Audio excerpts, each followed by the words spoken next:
ఎవరు ఎవరికి తోడవుతారో, ఎప్పుడెందుకు విడిపోతారో, మమతను కాదని వెళతారు, మనసే చాలని ఉంటారు. ఎవ్వరి పయనం ఎందాకో అడగదు ఎవ్వరిని, బదులే దొరకదని. అడగదు ఎవ్వరిని, బదులే దొరకదని.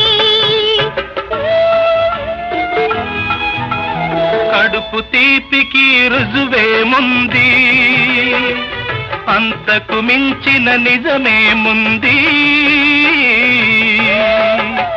కాయే చిట్టుకు బరువైతే చిట్టును భూమి మోస్తుందా? ఇప్పుడు తప్పును తెలుసుకొని